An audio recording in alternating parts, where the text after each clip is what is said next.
ایمان والوں کے لیے ہے۔ چنانچہ پارہ نمبر 4 سورہ آل عمران آیت نمبر 102 میں ہمارا رب ہم سے کیا فرما رہا ہے؟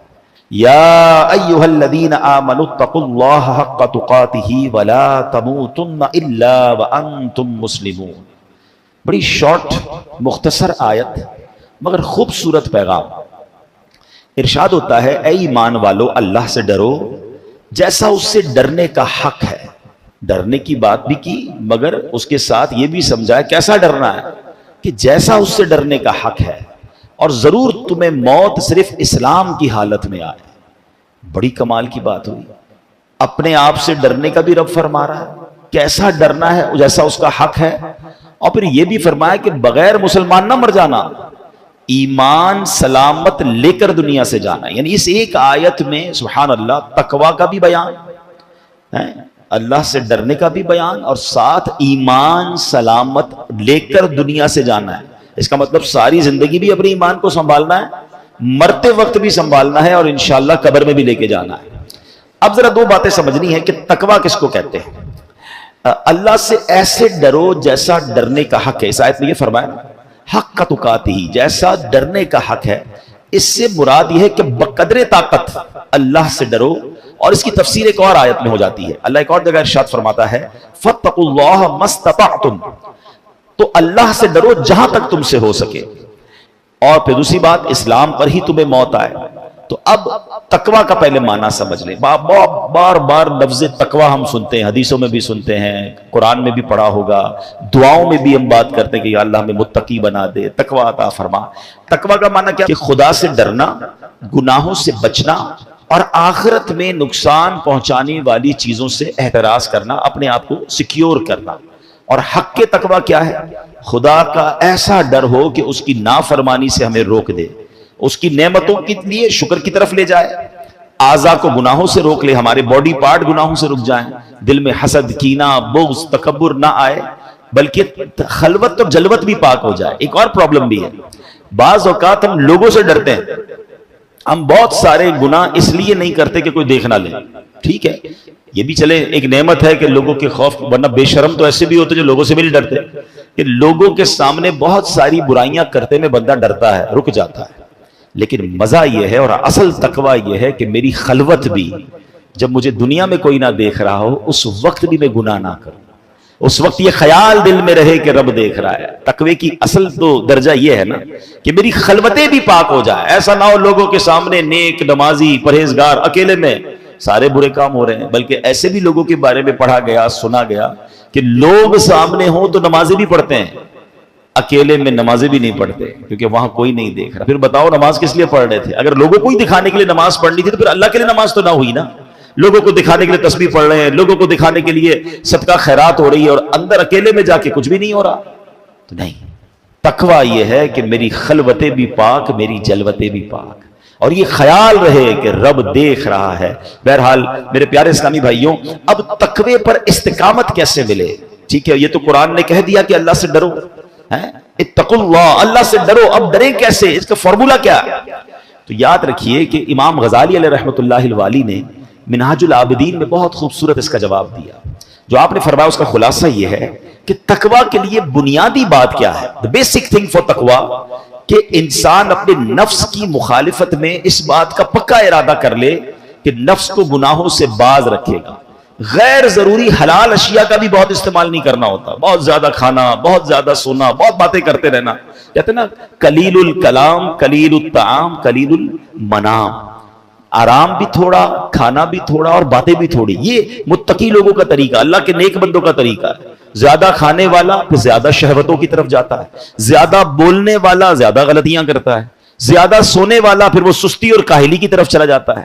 تو جب آپ ان تین چیزوں میں حلال ہیں حالانکہ کمی کریں گے تو پھر حرام چیزوں سے بچنے کا بھی ذہن بن جائے گا، مگر یہاں تو حرام سے بچنے کا بھی ذہن نہیں ہے۔ اور سبحان اللہ، امام غزالی فرماتے ہیں کہ آنکھ، زبان، شرمگاہ اور دل، الغرض تمام اعضاء کے معاملے میں اللہ تعالیٰ سے ڈرے گا تو انشاءاللہ وہ تقوی اسے حاصل ہو جائے گا جس کا اہل ایمان سے مطالبہ کیا گیا ہے۔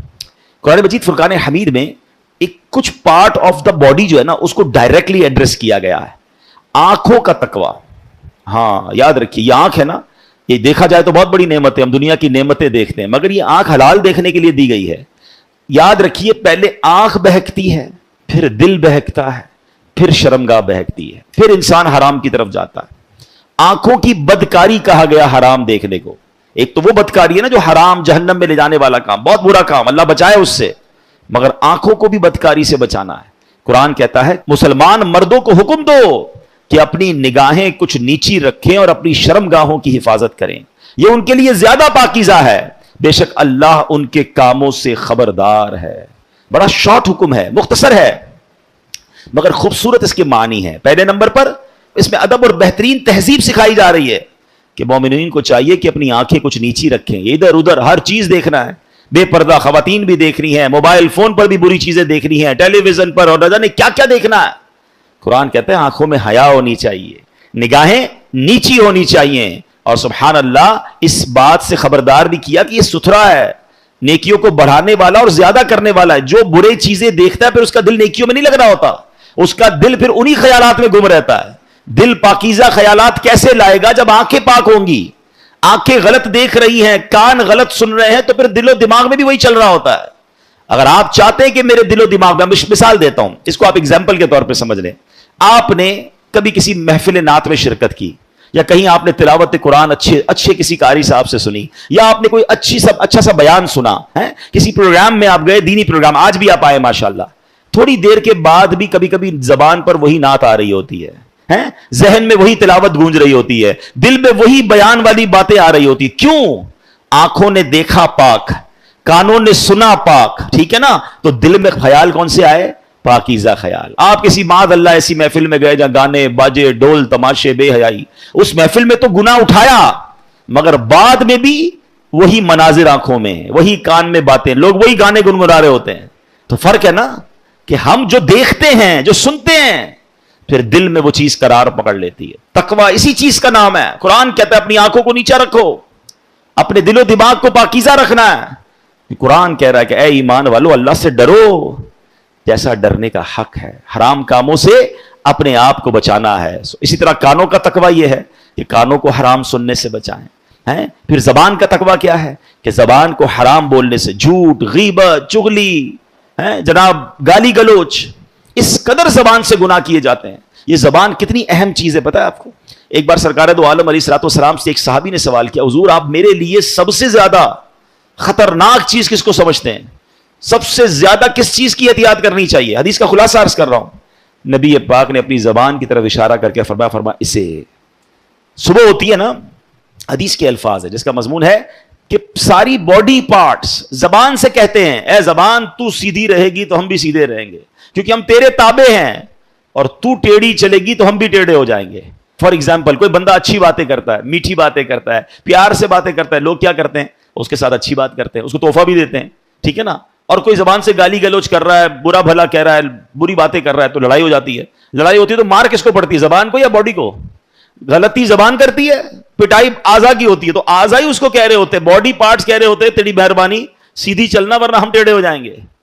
تو یہ وہ زبان ہے. آپ دیکھیں ہمارے کسی بھی باڈی پارٹ پر پہرے نہیں لگائے گئے, زبان پر 32 پہرے دار بٹھائے گئے. 32 دانت ہے, پیچھے زبان ہے, مگر وہ 32 چوکیداروں کا پہرا توڑ کر نکلتی ہے, اور ایسی چلتی ہے کہ کسی کا دل توڑ دیتی ہے, کسی کی جناب گھر توڑوا دیتی ہے, کسی کی پارٹنرشپ ختم ہو جاتی ہے, کوئی بچپن کے دوست جدا ہو جاتے ہیں. ہے بڑی نعمت زبان, ہاں نعمت بھی بہت بڑی ہے. ذرا مل کر کہیے سبحان اللہ, اب کہیے الحمدللہ, اب کہیے اللہ اکبر. جب میں نے آپ کو یہ وظائف پڑھائے تھے تو ہماری گھڑی میں 2:43 تھے, اب بھی اتنے ہی ہیں, یعنی 1 منٹ بھی پورا نہیں ہوا, مگر بیٹھے بیٹھے ہم سب نے سبحان اللہ میرے نبی علیہ الصلوۃ والسلام کی حدیث کے مطابق 3 جنت میں درخت لگا لیے ہیں. نبی پاک فرماتے جو ایک بار سبحان اللہ کہے اس کے جنت میں درخت لگ جاتا ہے, ایک بار الحمدللہ کہے جنت میں درخت, ایک بار اللہ اکبر کہے جنت میں درخت.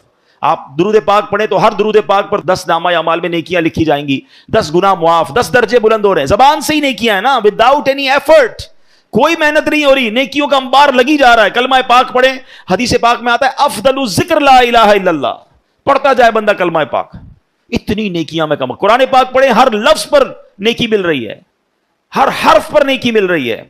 یہ وہ زبان ہے. مگر یہی وہ زبان ہے کہ جب گناہ کے لیے چلتی ہے، یہ جھوٹ بولتی ہے، تو فرمایا بندہ جب جھوٹ بولتا ہے تو اس سے اتنی بدبو نکلتی ہے کہ رحمت کا فرشتہ 1 میل دور ہو جاتا ہے۔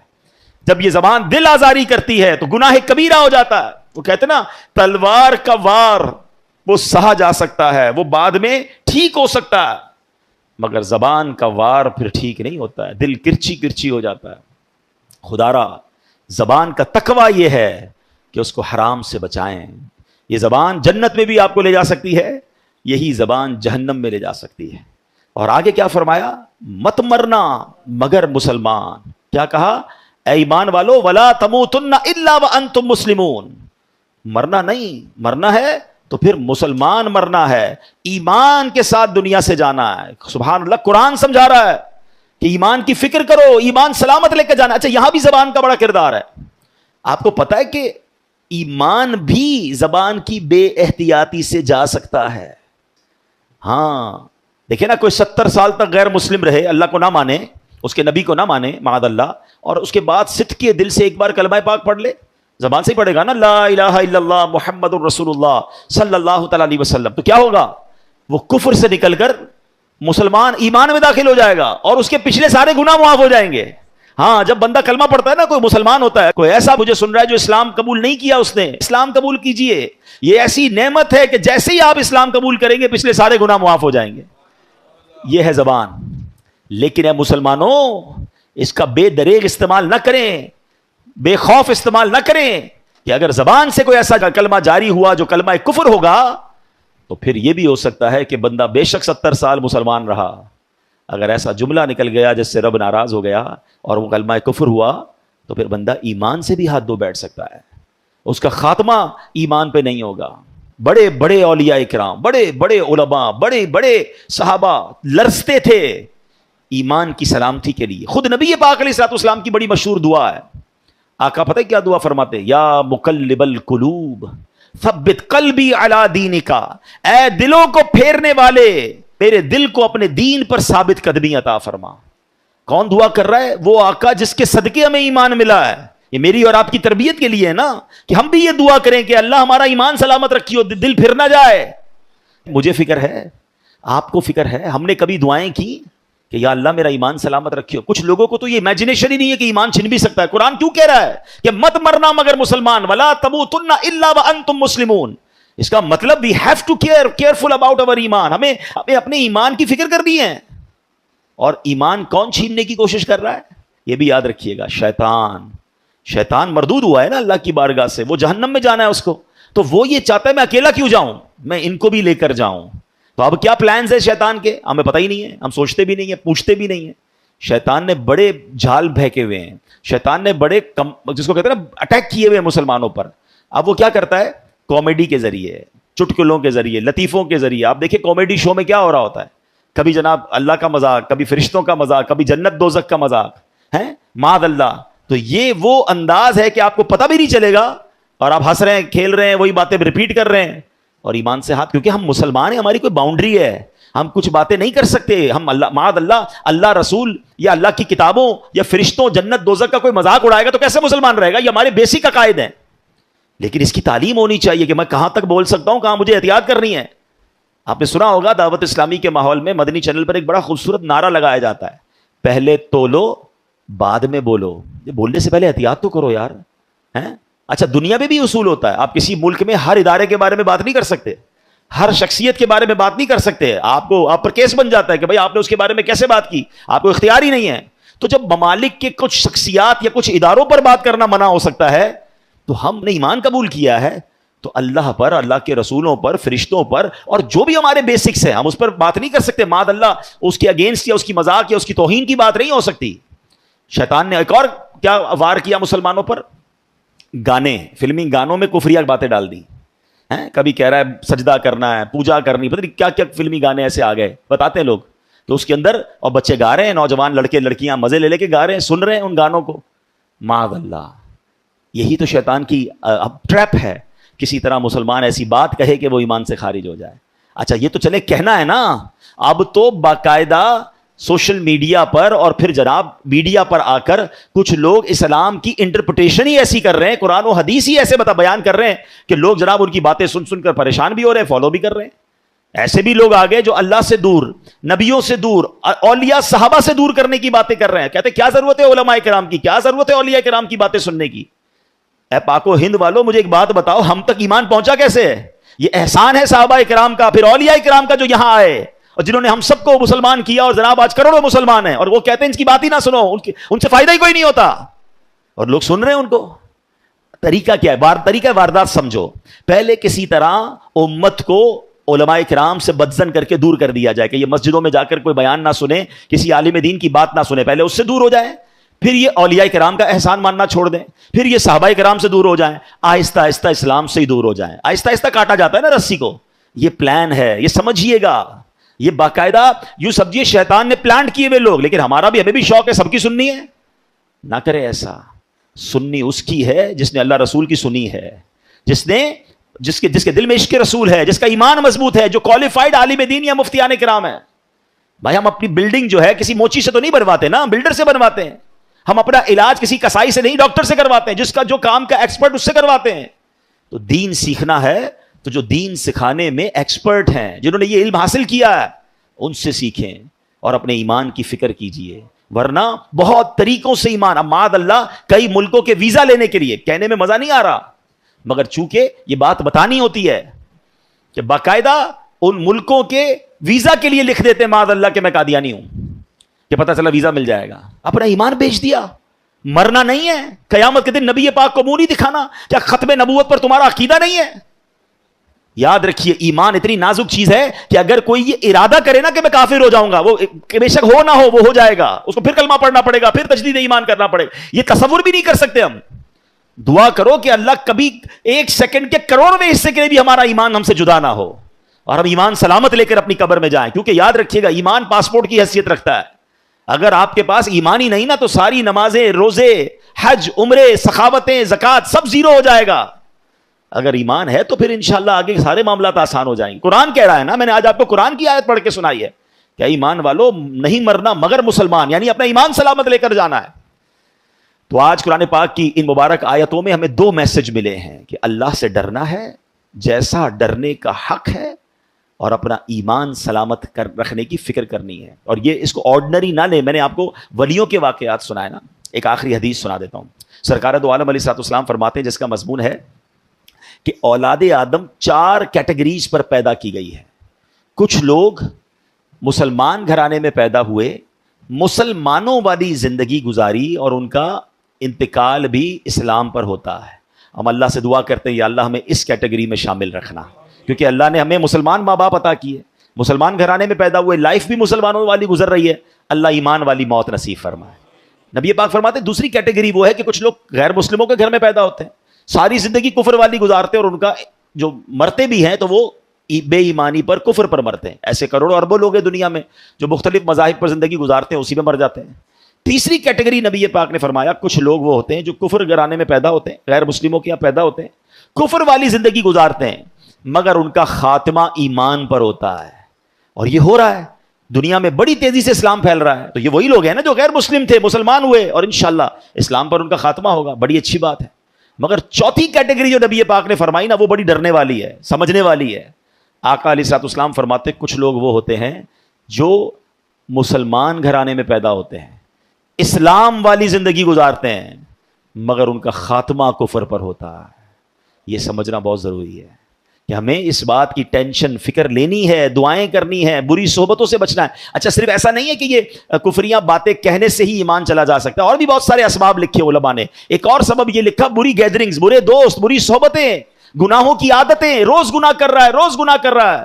حدیثوں میں مضمون ملتا ہے جب بندہ ایک گناہ کرتا ہے اس کے دل پر ایک سیاہ نقطہ لگ جاتا ہے, دوسرا کرتا ہے پھر لگ جاتا ہے, توبہ نہیں کرتا پھر کرتا ہے پھر لگ جاتا ہے, یہاں تک کہ پورا دل ہی سیاہ ہو جاتا ہے, بلیک. اب اس کو ہدایت کی کوئی بات اثر نہیں کرتی. تو بتاؤ نا, جس کا دل ہی کالا ہو گیا, شرابیں پی پی کر, نماز قضا کر کر کے, جوئے کا مال, سود کا مال, رشوت کا مال, حرام کما کما کے, ہیں اب دل ہی کالا ہو گیا. ایسے لوگوں کو پھر مسجد میں سکون بھی نہیں آتا, نماز کے لیے بھی نہیں آتے, اچھی بات کرو تو سمجھ نہیں آتی. فرمایا ایسے بندے کا ڈر ہے کہ مرتے وقت ایمان واپس لے لیا جائے. اللہ ایمان سلامت رکھے، اپنی صحبتیں اچھی کریں، اپنی عادتیں اچھی کریں، گناہ ہو جائے تو فوراً توبہ کریں، گناہ کی عادت نہ ڈالیں، اگر دل سیاہ ہو گیا تو پھر کہیں ایمان ہمارے ہاتھ سے نہ چلا جائے۔ اللہ سے دعا کرتے ہیں کہ رب کریم اس مبارک مہینے کے صدقے ہم سب کے ایمانوں کی حفاظت فرمائے، ہمیں جب تک زندہ رکھے، ایمان کی حالت میں زندہ رکھے، اور جب آخری وقت آئے تو کلمے والی، ایمان والی، عافیت والی، اور کاش ایسا کرم ہو جائے کہ مدینے والی موت نصیب ہو جائے، جنت البقیع ہم سب کا مقدر ہو جائے، آقا کے قدموں میں، آقا کے جلووں میں ہمیں ایمان اور عافیت والی موت ملے۔ کیا خوبصورت ایک شعر ہے، اور وہ دعا بھی ہے کہ نجم کی اے خدا آرزو ہے یہی، عاشق زار کی آبرو ہے یہی، موت کے وقت سر ان کے قدموں میں ہو، دید ہوتی رہے، دم نکلتا رہے۔ الحمدللہ ایسی پیاری ایمان کی حفاظت والی باتیں دعوت اسلامی کے ماحول میں سکھائی جاتی ہیں، اس ماحول سے وابستہ رہیں۔ ایسے بیانات مزید سننے ہیں تو مدنی چینل دیکھتے رہیں، ہمارے سوشل میڈیا پر جو اکاؤنٹس ہیں اس کو فالو کریں۔